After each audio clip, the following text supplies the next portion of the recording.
Et bonjour à tous et bienvenue dans cette petite vidéo mémo. Donc cette vidéo je la produis pour retenir quelque chose, parce que je recherchais l'information il y a quelques temps et j'avais pas l'information exacte. Donc c'est par rapport aux décibels et aux multiplicateurs, hein. Pour ceux qui s'en foutent du son, vous pouvez fermer la vidéo, ça vous intéressera pas, mais ça peut être sympa de le savoir si vous ne le savez pas. Donc déjà je vais faire une petite intro.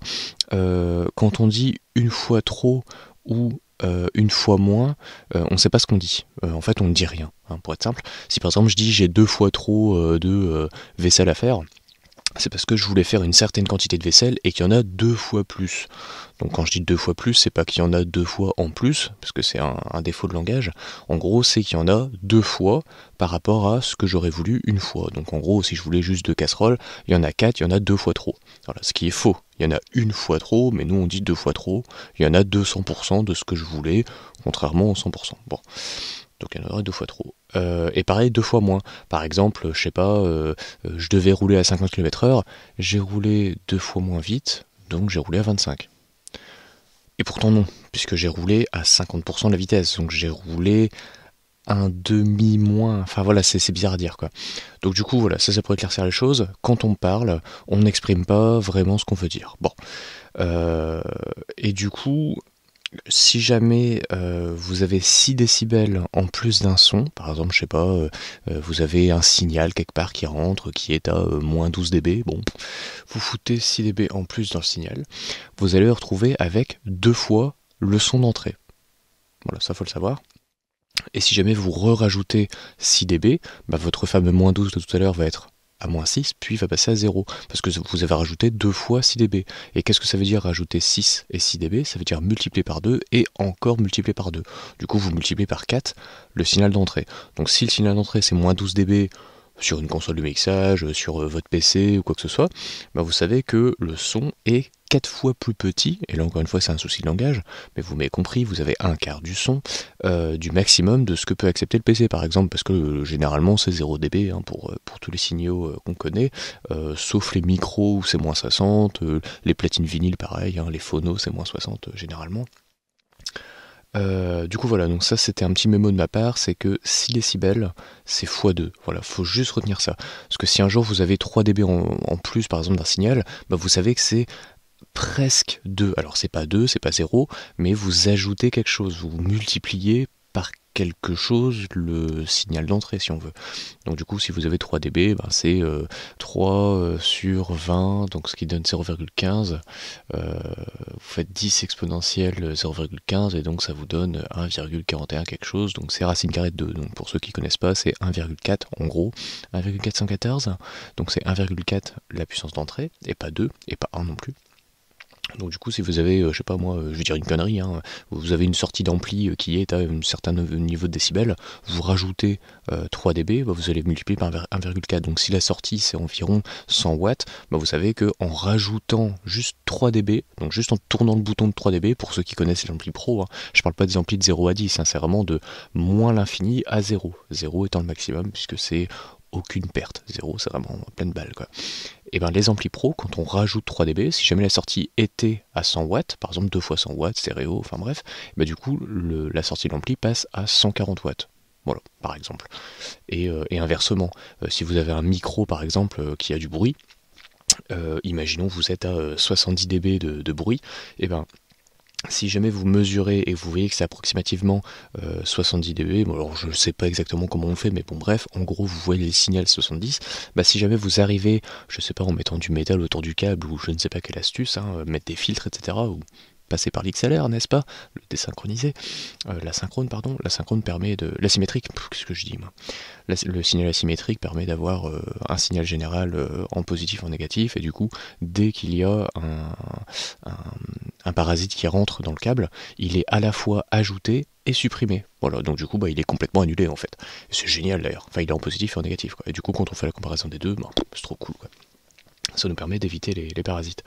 Donc bref, ce fameux signal-là, si jamais il passe de 70 dB de bruit donc à 76 par exemple, faut pas se dire que waouh, on a effacé complètement le signal. Non, on a juste divisé par 2 la puissance audible qu'avait ce bruit, voilà, le bruit de fond, etc., quoi.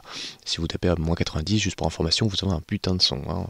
Généralement, les micros à peu près classiques, c'est moins 40, moins 60 pour le bruit aux alentours. Si vous faites un enregistrement, par exemple, et que vous hurlez dans le micro, vous allez arriver presque au 0 dB, quoi. Ça veut dire qu'il n'y a pas de bruit autour, vous ne pouvez pas distinguer avec votre oreille le contour. Pourquoi?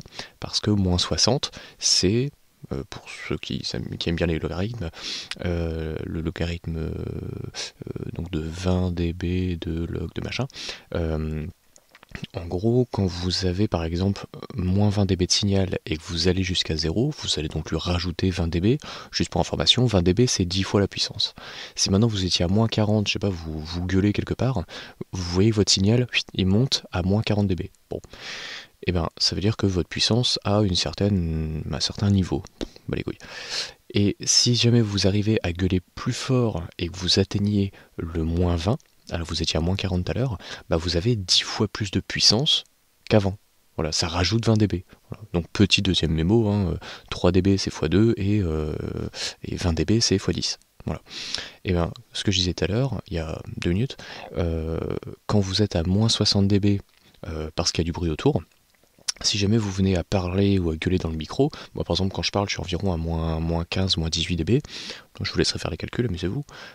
3, alors attendez, non c'est 6, donc je parle à 1/8 du signal micro, donc je parle vraiment pas fort, hein. Je pourrais me rapprocher du micro, voilà, là j'arrive au 0 dB, ça sature un petit peu, voilà, donc je suis vraiment au maximum du micro, bref. Donc quand vous êtes à moins 60, si vous ne parlez pas et qu'il y a du bruit, il y aura du bruit à moins 60 dB par rapport à votre voix. C'est-à-dire à 1 millième, puisque c'est divisé par 10, divisé par 10, divisé par 10, vous avez 1 millième de son qui ne sera que du bruit, c'est-à-dire du bordel autour de vous que vous ne contrôlez pas. Par contre, si vous parlez et que votre signal arrive, par exemple, à peu près à moins 40 dB, vous parlez 10 fois plus fort que le bruit autour. Donc on vous entend un petit peu, quoi. Ça va. C'est un peu comme les micros de certaines personnes complètement gentilles et agréables, mais qui malheureusement s'expriment pas suffisamment clairement pour qu'on les comprenne. Voilà. Donc il faudrait qu'ils s'approchent un peu du micro pour avoir plus de puissance. Si maintenant vous passez de moins 60 à moins 20, si vous avez compris le calcul, vous faites 20 dB en plus et encore 20 dB en plus, donc c'est-à-dire x10 x 10, vous parlez 100 fois plus fort que le bruit de fond. Voilà. Et ça qui est pratique avec les bons micros, c'est que vous n'avez pas besoin de parler fort pour qu'on vous entende, puisque les parasites, le bruit autour de vous, ne sera pas à moins 60 dB, mais sera beaucoup plus bas, à moins 80, moins 90. Et c'est vachement cool, parce que quand vous passez de moins 60 à moins 80 de bruit, vous avez 10 fois moins de bruit. Donc si tout à l'heure, comme je disais, les voix pas très claires, qui passe de moins 60 à moins 40, c'est-à-dire 10 fois plus fort que le bruit, bah si jamais votre micro est très bon et que vous commencez, vous faites des tests et que vous êtes à moins 80 en bruit, ce qui est génial, c'est qu'en parlant jusqu'à moins 40, bah, vous allez à la fois parler comme avant, sans forcer, et en plus de ça, 20 et 20, parce qu'on part de 80, hein, quand vous rajoutez 20 et 20 décibels, vous multipliez par 100 le signal. Donc du coup, le bruit de fond ne sera pas que 10 fois moins fort que vous, et encore une fois, 10 fois moins fort, c'est une mauvaise façon de le dire, mais vous avez compris, hein, un dixième du bordel.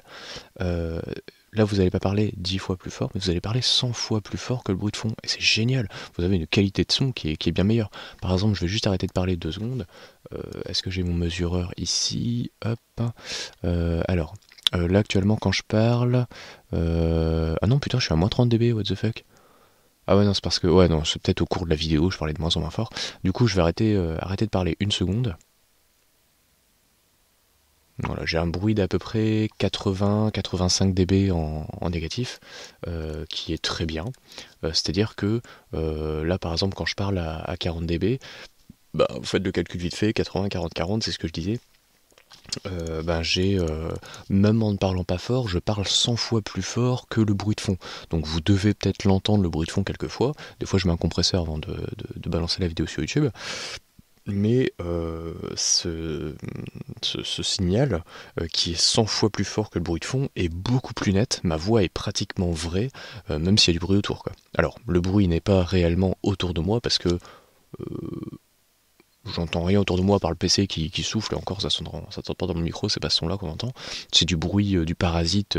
Alors je sais pas si c'est par rapport au fond diffus cosmologique comme on dit, hein, le bruit d'univers, ou si c'est juste des parasites électroniques, enfin bref. Mais en tout cas, le micro chope des sons de je ne sais pas où. Ça peut être des sons du secteur, hein, le fameux 50 Hz. Ça peut être des parasites, parce qu'aujourd'hui il y a beaucoup d'appareils qui fonctionnent via le CPL, donc du coup ils envoient du courant dans les fils du secteur, donc ça envoie des signaux de partout, c'est juste chiant. Ça peut être le téléphone portable, ça peut être n'importe quoi qui parasite le câble, et du coup on se retrouve avec un brouhaha de signal, et plus le micro est net, entre guillemets, on va dire plus votre signal est propre en tout cas, moins vous aurez besoin de remixer la piste pour éviter qu'il y ait du bruit, quoi. Donc bref. Donc voilà, donc du coup ce mémo est terminé, j'espère que c'est pas trop long. Pour ceux qui kiffent, mettez un petit commentaire, hein, voilà. Des fois je parle beaucoup sur certains TeamSpeak, donc désolé de monopoliser le temps, mais voilà, si vous aimez bien, je ferai d'autres vidéos éventuellement, vous me balancez des conneries, vous avez envie d'éclaircir, hein. Moi c'était ce fameux truc de décibels, parce que moi par exemple je suis très fan de ce qu'on appelle des vumetteurs, enfin ce que j'appelle des vumetteurs, parce que je ne sais pas le dire en anglais, c'est peut-être view meter, je sais pas. Mais en tout cas, ce sont des mesureurs de signal. Donc comme j'ai devant les yeux là, sauf que moi j'aime bien les avoir en analogique, hein, vraiment un boîtier externe que je peux tenir dans mes mains, quoi. Là c'est un pauvre signal à l'écran, donc balèque, quoi. Mais en gros, ça mesure le volume du micro par exemple, ou de la musique, ou de n'importe quoi. C'est plus il y a de son, plus ça s'allume en vert, quoi. C'est trop cool, c'est bon là.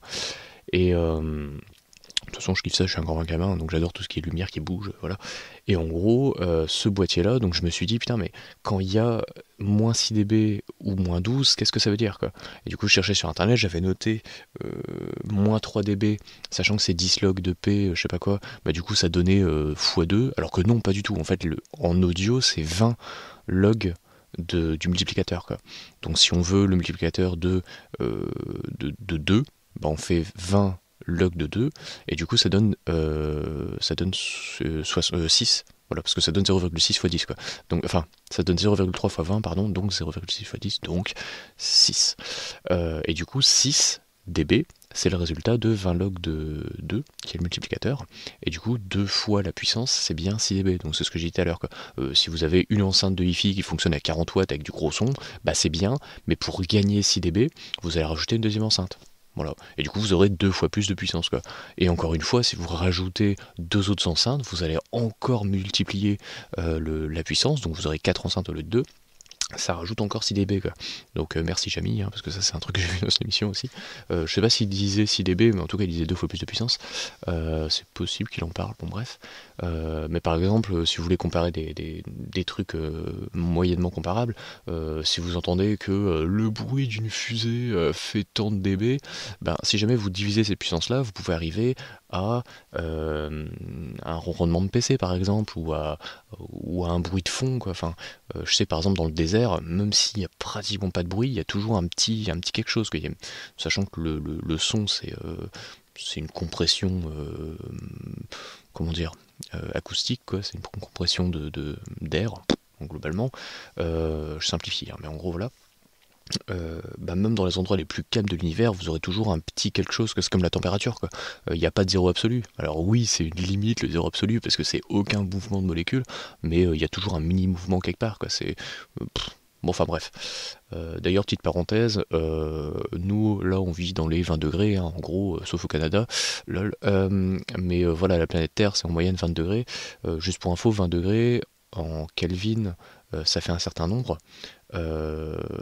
Plus on descend donc vers le fameux 0 Kelvin, le zéro absolu, plus la température descend autour des moins 273,40 quelque chose degrés, je sais pas le chiffre. Et ce qui est marrant, c'est que quand on regarde par exemple rien que la température du centre de la Terre, qui explose en milliers de degrés, on regarde le Soleil qui explose en dizaines de millions, je crois que c'est 15 millions de degrés, je sais plus, j'ai pas le chiffre. Ce qui est ouf, c'est que nous on vit très proche du zéro absolu, en fait. On est tranquille avec nos petites molécules qui bougent pas trop, quoi. Et quand on regarde dans certains points de l'univers qui sont ultra chauds, enfin bon bref, ça me fait délirer, quoi. On est froid, en fait, voilà. On a beau avoir chaud au soleil, tranquille, machin, non. En fait, on est super froid comparé à des températures qu'on peut trouver autre part, quoi. Bref, fermeture de la parenthèse. Mais tout ça pour dire que voilà, il y a toujours de la compression, il y a toujours une mesure possible du bruit. euh, et en gros, si jamais, moi par exemple, quand j'hurle à 1 mètre d'un capteur, j'arrive à 114 dB. Alors c'était il y a 4-5 ans que j'ai fait cette mesure-là. Ça a peut-être changé entre-temps, hein. Je sais pas si j'hurle moins fort ou plus fort, à voir. Je referai le test peut-être un jour. Mais en gros, je sais qu'à 114 dB, ma voix est assez forte. Alors, quand je m'entends gueuler, c'est pas très fort, mais je gueule quand même assez fort. Bon, bref, donc 114 dB, c'est à retenir. Imaginons que, je sais pas, alors ça fait pas très mal aux oreilles, mais je sais que la limite, par exemple, audible, c'est environ 120 dB. Ce qui est marrant, c'est que 114 dB x 2, donc si jamais je mets 2 comme moi à gueuler, bah ça fait 114 plus 6 dB, donc on arrive aux 120 dB. Donc deux pauvres glandus comme moi qui hurlent à 1 mètre d'une oreille, bah en fait ça sature l'oreille, on arrive à la douleur, en fait, au seuil de la douleur, qui est de 120 dB approximativement, quoi. Donc je trouve ça marrant. Et quand on voit, je sais pas, je vais dire une connerie, mais imaginons un avion qui fait dans les 140 dB, un truc comme ça, c'est donc 10 fois 2 personnes. Donc en gros, s'il y a 20 personnes comme moi, à gueuler comme des cons, bah en fait on fait le même bruit qu'un avion, quoi. Alors je sais pas si c'est vraiment 140 dB, hein, je me trompe peut-être, c'est peut-être 160, et du coup faudrait s'imaginer 10 fois plus, donc c'est peut-être 200 personnes comme moi qui gueulent comme un con, qui seraient tous en cercle autour d'un micro, hein. Faut vraiment voir la scène, c'est débile, hein, mais voilà. T'as 200 pecnos au milieu d'un micro, enfin autour d'un micro qui a environ 1 mètre de chacun, on hurle tous en même temps, waouh, et... et en gueulant en pleine balle, bah, ça fait le bruit d'un avion, quoi. Voilà. Donc j'ai pas le chiffre, mais voilà, on peut se repérer en fait grâce à ça, quoi. Et c'est juste énorme. Imaginons, je sais pas, vous faites tomber un truc et vous le mesurez, vous vous dites tiens, dis donc, ce bruit-là, ça faisait environ 80 dB. Si jamais je fais tomber un autre truc, bah tiens, celui-là il fait un peu moins. Enfin, vous pouvez calculer la puissance de la différence des objets, par exemple. Je sais pas, une voiture qui passe qui fait du bruit. Moi j'entends souvent des voitures qui passent à côté de chez moi et on voit la courbe de bruit du micro qui augmente un peu, bah, je peux voir que bah, la connasse de voiture, elle va produire 14 fois la puissance de ce que comment dire, du bruit de fond du micro sans cette putain de bagnole, quoi. Donc, donc voilà, on peut mesurer des choses. Alors bon, ceux qui s'en battent les couilles, bon, allez-y, en fait, allez jouer à Counter-Strike, lol, j'aime bien ce jeu, attention. Mais voilà, ceux qui aiment bien les calculs, ben, du coup, il y a moyen de s'éclater là-dessus. Donc 6 dB x 2, 20 dB x 10, voilà. Donc pour ceux qui veulent régler leur micro, ben faites des tests et puis putain réglez votre micro, quoi. Parce que là quand on entend toute la téloche derrière vous, puis que finalement on vous entend pas parler sur TeamSpeak, n'hésitez pas à régler votre micro, bande de... Hein, bon, donc voilà, donc à très bientôt. Et sur ce, si vous avez aimé la vidéo, pouce bleu, pour une fois je demande un pouce bleu. Si vous avez pas aimé, franchement, mettez un pouce rouge, parce que bon, voilà, moi je parle, hein, je fais mes conneries, mais si vous n'avez pas du tout aimé, ben, pouce rouge direct. Et puis mettez en commentaire, voilà, si vous dites que c'est de la merde, si vous en battez les couilles, si ça vous a un peu intéressé, si vous avez appris un truc ou quoi que ce soit. Enfin bref, ça m'intéresse, hein, quand même d'avoir vos avis. Vous êtes quand même une petite dizaine, une petite quinzaine à mater mes vidéos, donc ça m'intéresse toujours. Et puis voilà, bah, je vous dis peut-être à bientôt en tout cas. Donc voilà, mes mots terminés. Bisous bisous.